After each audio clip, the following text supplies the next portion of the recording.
Sapagat tayo po ay nasa Lord's Day 21 ng Heidelberg Catechism, nihilong ko po na buksan ng ating Psalter Hymnal sa may bandang huli, pages 27 through 28. Babasahin ko po ang tanong at kayo po ang tutugon. Yan po ay questions number 54 through 56, page 27 hanggang 28.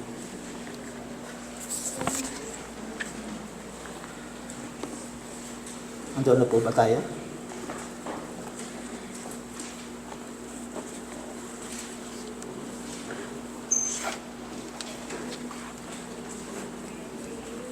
Babasahin ko po ang tanong, kayo pong babasa ng sagot.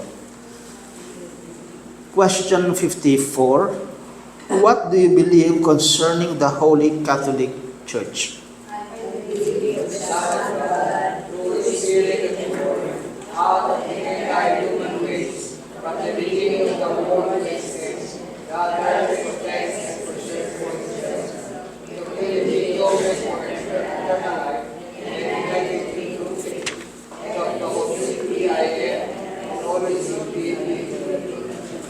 Question number 55. What do you understand by the communion of saints?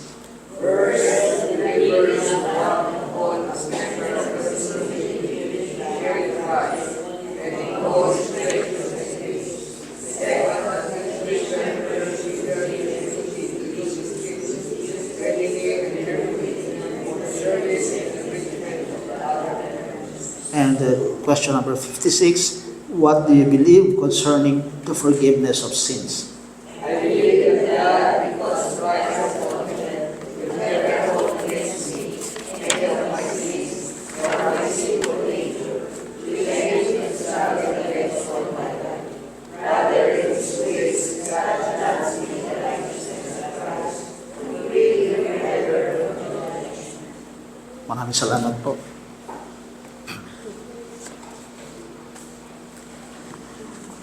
Ang mensahe po natin ngayong hapon ay mula sa sermon ni Dr. Reuben Bredenhoff na pinamagatang Christ calls His church to become what we are.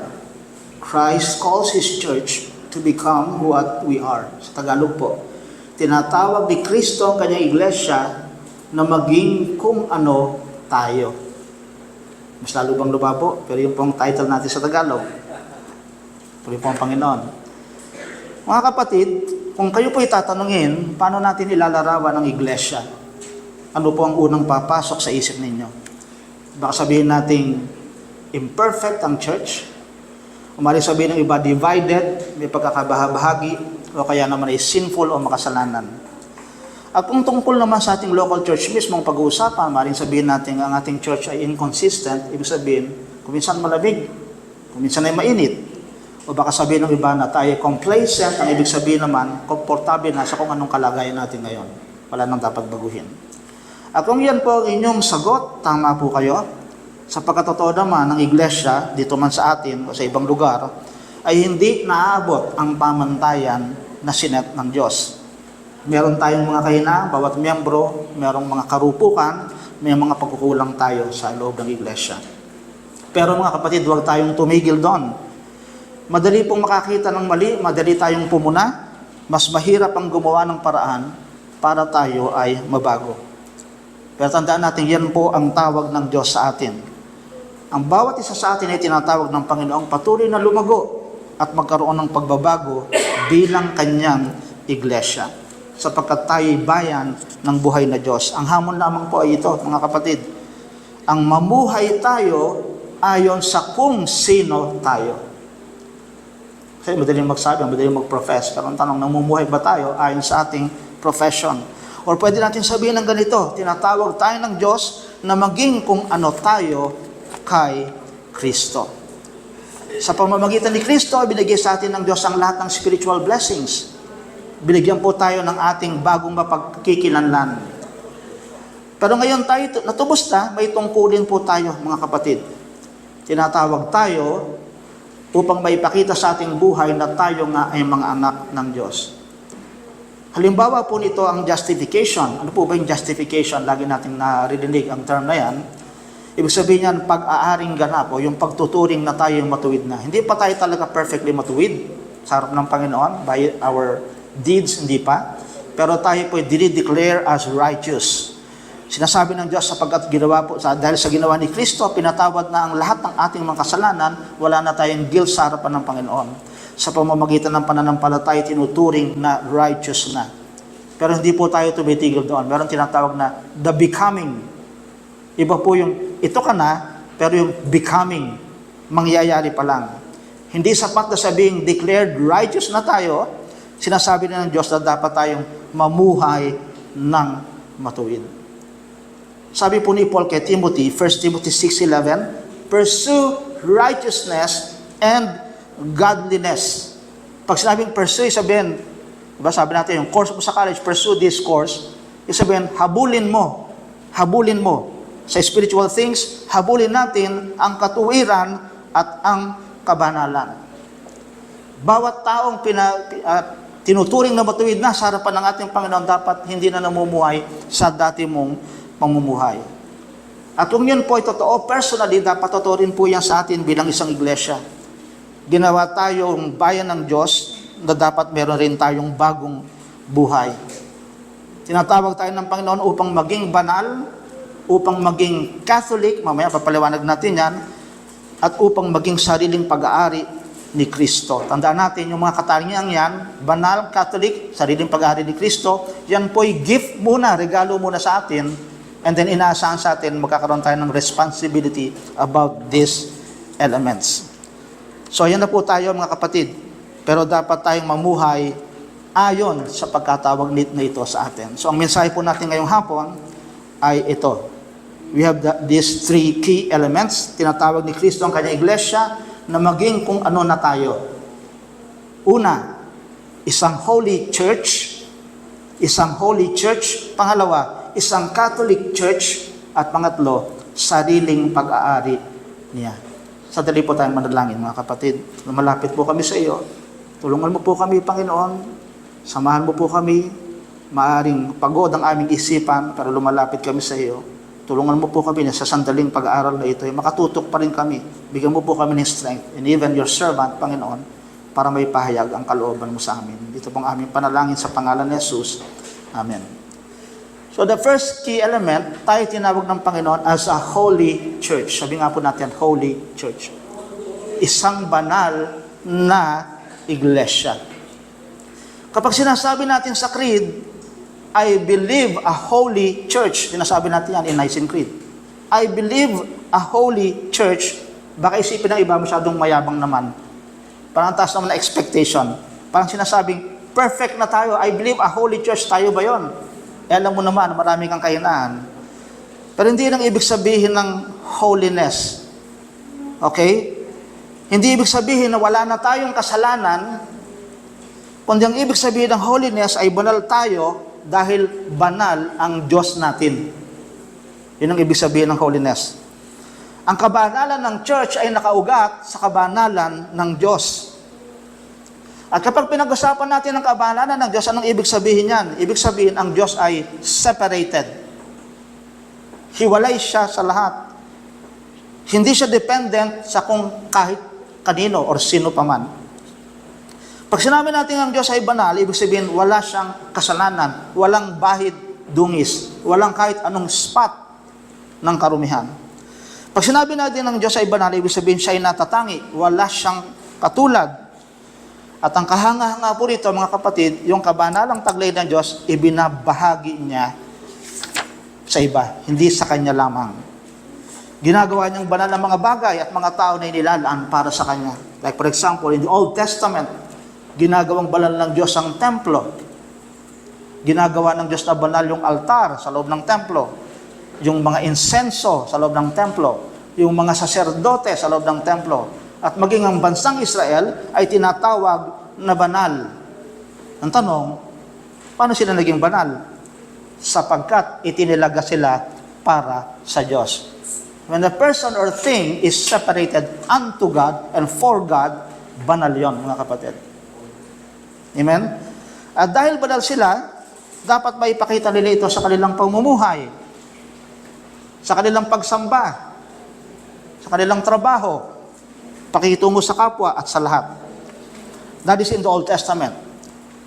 Pagdating sa New Testament, hindi nagbago ang Diyos. Banal pa rin siya. At mataas pa rin ang expectation niya sa kanya iglesia.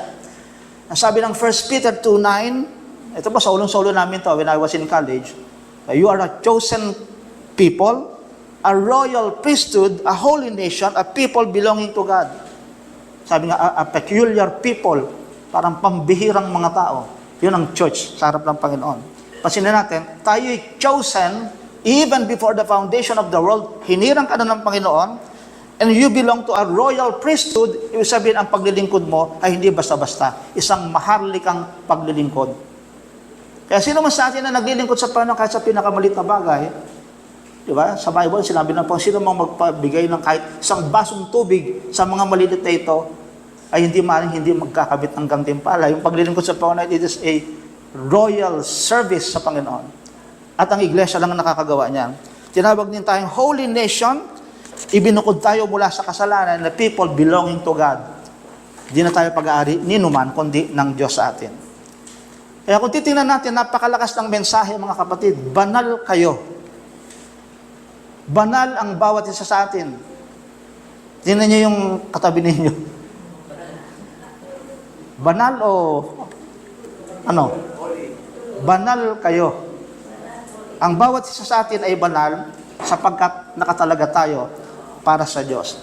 At tandaan po natin ito, bakit tayo banal? Kasi lagi natin isipin, kasi, di ba, pag sinabing banal, parang may offense din sa atin in ourselves. Kasi alam mo yung mga pinagagagawa ko, di ba, yung mga kakulangan mo, para kung daw mo susukatin ng kabanalan, bagsak talaga tayo lahat. Pero tandaan natin, ang kabanalan is not yung sariling effort mo. It doesn't even state that try harder to be holy. Strive more, pray more, read the Bible more. Hindi yun ang kabanalan. Tayo nagiging banal, tandaan natin to, sa pamamagitan lamang ng kabanalan ni Kristo. Kaya nga ang ganda di ba? Ay, dami kong failure. Pero pag tinignan mo yung kabanalan ni Kristo, ay, salamat, ganoon na rin ang tingin sa akin ng Panginoon. Because of Him, not because you try hard. Siyang namuhay ng perpekto, siyang nagbayad ng ating kasalanan, kaya ang tama ang katikisim nang sabihin ito sa atin, the Son of God gathers, defends, and preserves His church. Si Kristo lamang ang dahilan kung bakit tayo ay banal. Pero tandaan natin to, huwag tayo makontento ron. Ay, banal ang Panginoon, kaya banal na rin ako. Tandaan natin to, yes, tinalaga ka, tinakda kang maging banal, pero dapat kang mamuhay ayon sa pagkatawag sa'yo. Be ye holy, for I, the Lord your God, am holy, sabi ng Panginoon niya. So yun yung tinatawag nating becoming. Sa position mo sa harapan ng Panginoon, you are already holy, but you must become holy. Pinadadala ni Kristo ang banal na Espiritu upang baguhin tayo. Tandaan natin yun, walang pagbabago kaninong mga tao kung hindi dumadating at tagahari ang banal na Espiritu. But we have the Holy Spirit of God dwelling in us, and it is the Holy Spirit of God filling us, controlling us, leading us. Kaya tayo nakakapamuhay ng may kabanalan. Siyang naglilid sa atin upang lilisin tayo, palakasin tayo. Kaya titinan natin mga kapatid, sa Kristiyano, hindi optional ang kabanalan.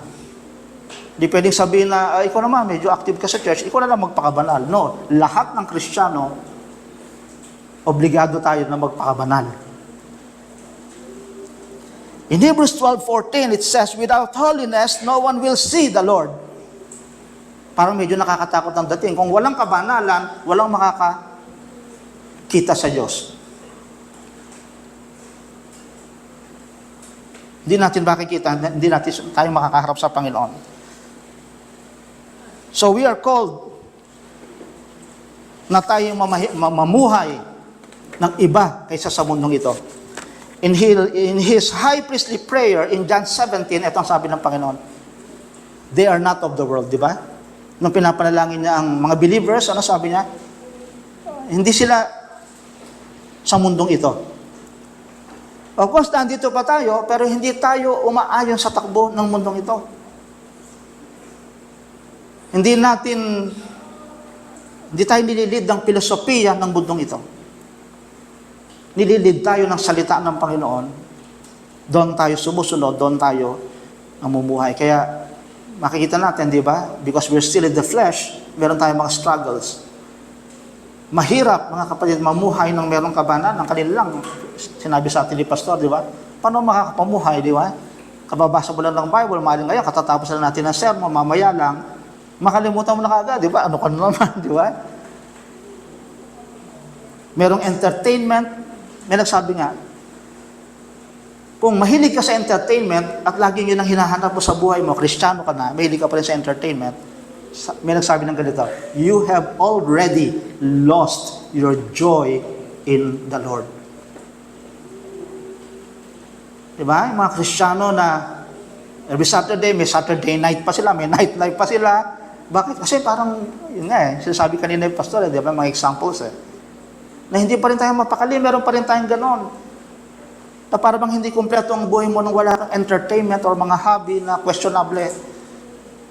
Sabi, it is a sign that you have lost your joy in the Lord. Ang daming entertainment, ang daming pinopromote ang social media, may Netflix pa, may mga gadgets, may maraming bagay na madaling mahalin at hindi natin namamalayan na mas mahal natin ito kaysa sa ating Panginoon.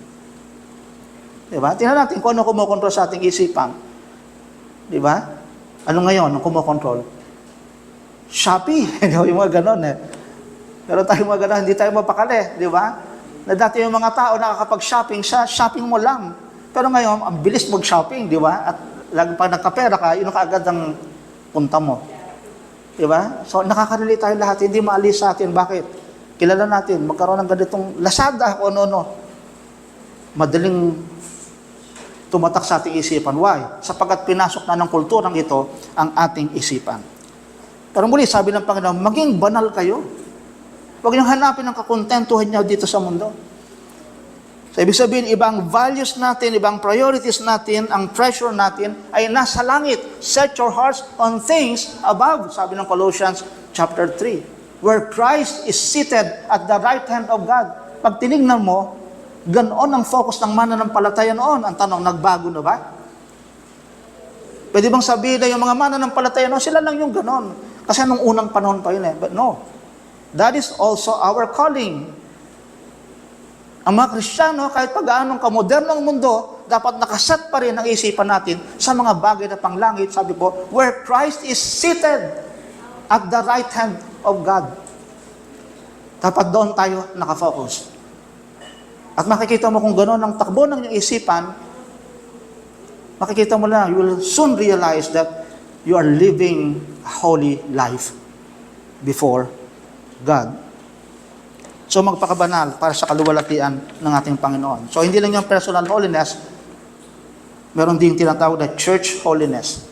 Sa loob ng iglesia, kailangan nating alisin ang anumang mga pagkakasala, ang anumang pride, complacency, ang anumang unforgiving spirit sa loob ng church. Dapat bawat isa sa atin nagpapatawaran, nag-iibigan. And positively, it means to worship God, to give God all your best. Bang nire-require ng Panginoon? When you love Him with all your heart, di ba? With all your mind, with all your soul, with all your strength. All ang pinag-uusapan, hindi kalakalahati lang. So that is number one. We are a holy church. And secondly, tinawag din tayo ng Panginoon to be a Catholic church. A Catholic church, isang pandaigdigang iglesia. Na kapag sinabi natin Catholic, hindi ibig sabihin yan ay Roman Catholic. Diba? Kaya nung una, mapapansin natin, nung ako pinagpe-preside pa, diba? O bibinanggit tayong Roman Catholic dito, hindi sabihin isang sekta relihiyon. Pinapaliwanag natin because that is not really the meaning of Catholic. Catholic means widespread, laganap, hindi Roman Catholic. Ito'y walang kinalaman kay Pope Francis, sino ba yung bagong Pope ngayon? Or Roman Catholic Church. When we say and talk about Catholicism, it means universal or worldwide. Nang ibig sabihin, ang Iglesia ni Cristo ay hindi para sa isang lahi lamang. Hindi lang ito exclusively para sa mga Jews themselves or sa isang bansa lamang, sa isang kultura lamang. Ang sabi ng Catechism, tinipon ni Cristo ang Iglesia mula sa buong sangkatauhan. So, hindi na exclusive. Sa Old Testament, parang nakafocus lang sa Israel. Pero mula kay Abraham, sabi ng Panginoon, all nations will be blessed because of you. Sapagkat ang gospel ay lalaganap sa buong mundo. Natupad yun kay Kristo. Kaya ang gospel ay para sa lahat. Ang Kristiyano ay mula sa iba't ibang lahi sa buong mundo. Kaya tayo Catholic. At dapat, kahit tayo iba-ibang nasyon, iba-ibang bansa, iba-ibang tribes, dapat meron tayong pagkakaisa. Kanina, binasa natin sa Romans 14 hanggang 15, di ba? Merong pag-aaway na nangyayari sa loob ng church. Sana huwag mangyari sa atin. At napakababaw ng kanilang pinag-aawayan. Nag-aaway ang mga Hudyo at Gentiles sa iglesia. Ang pinag-aawayan nila ay tungkol sa pagkain. Di ba? Yan ang problema nila. Nagtatalo sila sa pagkain. Anong dapat kainin, anong hindi dapat kainin, anong holy days, anong mga traditions, sabi ni Pablo, tingnan ninyo ang mas mahalaga, magkaisa kayo kay Kristo. So may lugar sa iglesia para sa lahat. Merong Hudyo, merong Gentiles, merong mayaman, mahirap, lalaki, babae, matanda, bata, lahat. Sapagkat sapat ang dugo ni Kristo para sa buong mundo. At dahil Catholic tayo, ito ngayon ang panawagan. Because you are Catholic, you are widespread. Ito ang panawagan po. Dapat maging mas Catholic tayo, panindigan talaga natin yun. So, ibig sabihin, hindi lang ito exclusively for us. Ito na, hindi ito parang discipleship na sinasabi ko, go ye. Bagamat sinabi ng Panginoon sa atin yun. Pero pinag-usapan dito, hindi lang ito sa atin, ang gospel hindi lang para sa atin. Sapagkat ang panawagan ay para sa buong sangkatauhan, sa buong mundo, ibig sabihin, ang gospel ay hindi lang para sa katulad natin. Hindi lang ito pang-reform.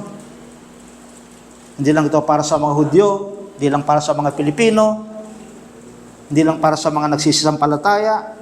Ang ebanghelyo ay para sa lahat. The gospel is open, even sa ating mga neighbors, sa mga may hirap, sa ibang kultura, sa ibang bansa, sa lahat ng magsisisi at sasampalataya. Makikita nyo dito, talagang dito pumapasok yung church unity. Di ba? Talagang mahirap pagkaisahin sa loob ng church sapagkat iba-iba nga. Tayo nga, puro na tayo mga Pilipino dito, di ba? Pero pag nagkausap-usap tayo kanina, nagkaroon tayo ng mga groupings dyan, di ba? Lahat ba talaga sumasang? Amen ka dyan, talaga lahat ba sumasang-ayon? Praise God kung agree tayo lahat. Pero maaaring sa isipan natin, naglalaro, parang hindi ako masyadong ron ha. Parang hindi pasok sa akin yung kanyang mga sinasabi, di ba? Mahirap talaga pagkaisahin. Pero sinasabi sa atin ng Panginoon, bilang isang church, magkaisa tayo. Hindi dahil pareho tayo, kundi ito mga kapatid. Bakit tayo magkakaisa? Kundi dahil pareho tayong tinatanggap ni Kristo. Ay, tinanggap ako ni Kristo eh. Di ba? Ba't hindi ko tatanggapin ng kapatid? Di ba? Bali sabi natin, parang sakit ng ulo ko itong kapatid na ito eh. Pero tinanggap ni Kristo, ba't siya hindi tatanggapin? Itong kapatid dito, medyo matigas ang ulo. Sabi ko, magpatawad na, ayaw pa rin magpatawad. Anong gagawin mo? Tatanggapin ko pa rin, papatawarin ko. Bisang kapatid na maring tatamad-tamad maglingkod sa Panginoon, ayaw magsimba. Kanina, yun yung pastor, di ba? Nakaka-relate tayo eh. Di ba? Sabi na natin, wag ka nang pumunta ro, mag-church ka na lang. Kasi mas importante yun eh. Tanong, tatanggapin mo pa rin ba siya? Iba siya sa'yo. Pero ito mga kapatid, sa loob ng church, kaya nagkakaroon ng pagkakaisa is that, tinanggap kasi siya ni Kristo, tatanggapin ko siya.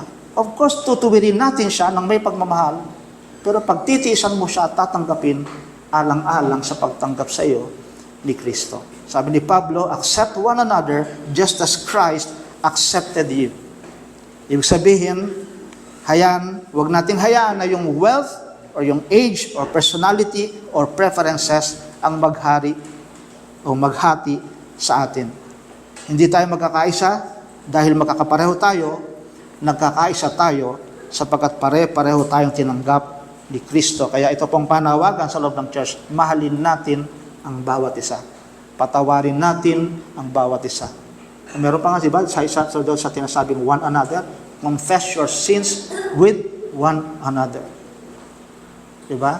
Ngayon po nakita natin ang kalayaan, diba? Kanina nagtawag ako, sino ang may mga panalangin sa atin? Hindi tayo nahiya. Panalangin nyo nga po yung ganito. May sakit nga po yung ganito.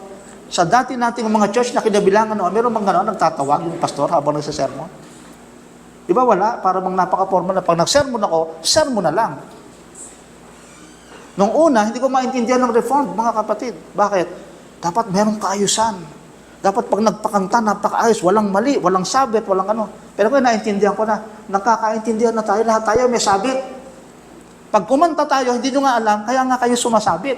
O minsan yung nagpapakanta, hindi rin niya alam, sumasabit din siya. Pero ngayon nakakaintindihan tayo, maintindihan natin, lahat naman tayo sumasamba sa Panginoon. Hindi arts ang pinag-uusapan sa loob ng church, ang pinag-uusapan, pusong sumasamba. Nag-aaralan nga tayo.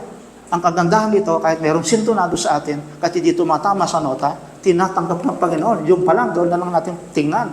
Kung tinatanggap ng Panginoon yung tinig ng isa, ba't mo siya tatanggapin?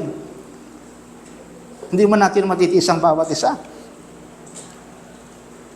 So tanggapin natin at mahalin ang bawat isa. Ipanalangin ang bawat isa. Confess your sins. Iyon pa, mga kapatid. Bawat isa sa atin, mayroong iba't ibang pagkakasala. At mayroong iba hindi mababanggit sa kahihiyan. Pero isang tunay na church na nagkakaisa, kahit pa medyo sabihin natin, parang i-private ko na lang kaya itong kasalanan na to.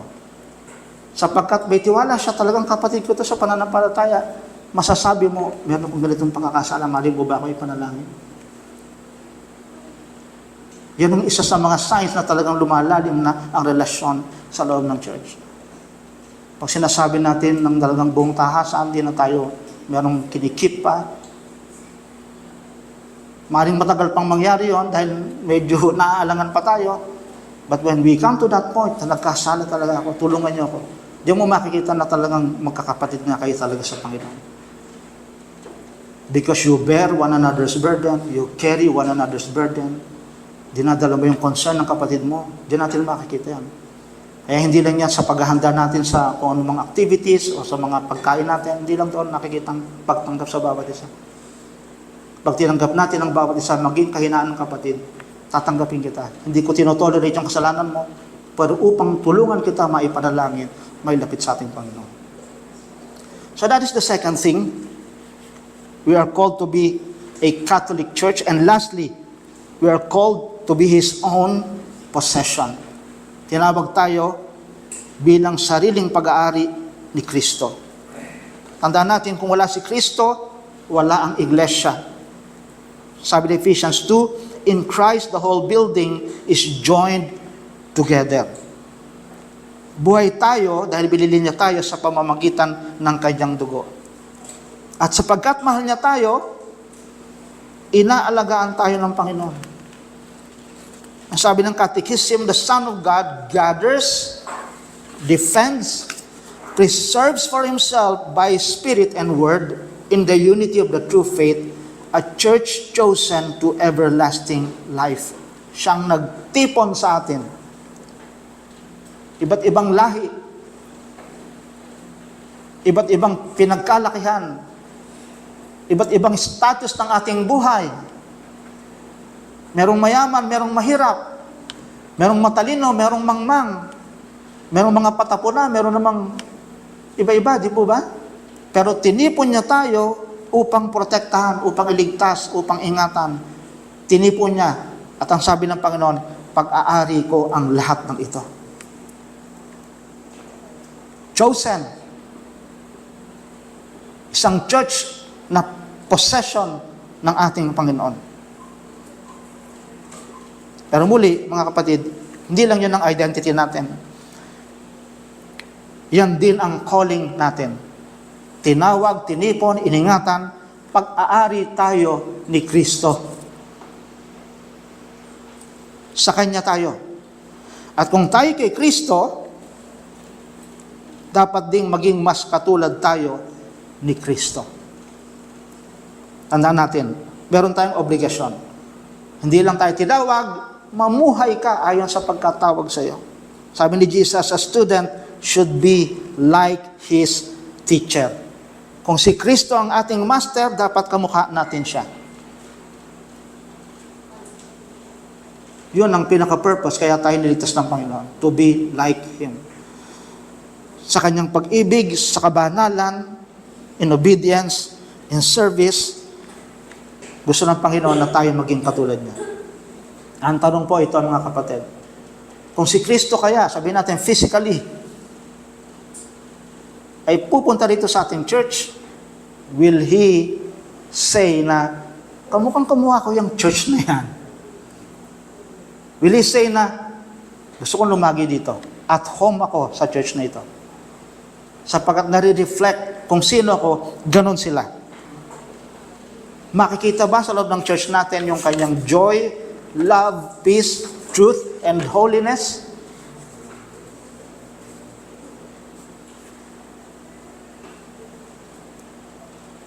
Kung tayo po'y binago ni Kristo, mga kapatid, makikita yon sa ating pamumuhay. Makikita yon sa ating relasyon sa bawat isa. Tandaan natin yon, ginawa tayong holy,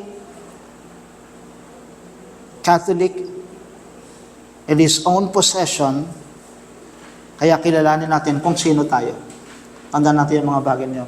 I am holy, we are Catholic, we are His own possession. Sa tulong ng Banal na Espiritu, maging mas banal sa pag-abot natin sa iba, maging mas Catholic tayo sa pag-abot, at sa pagtitiwala at pagtulad kay Kristo, mamuhay tayo bilang tunay na iglesia ng ating Panginoon, people belonging to Him.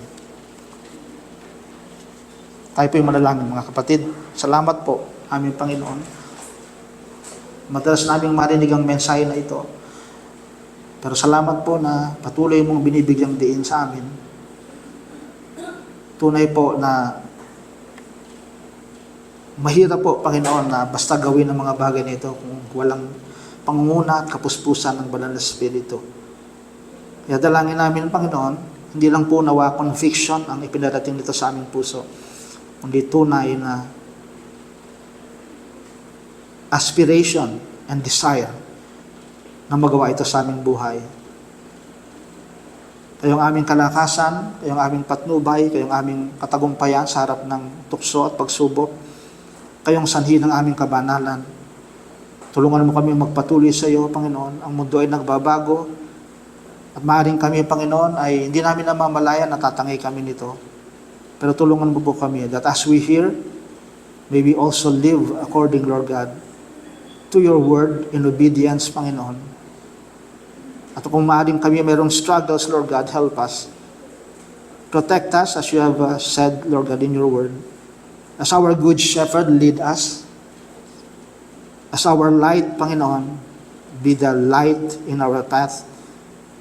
Be our righteousness, Panginoon. And be our model as Christians, Lord. That as you are holy, we will live holy lives for your glory. Salamat po. Ito pong aming samutiling sa pangalan ni Jesus. Amen.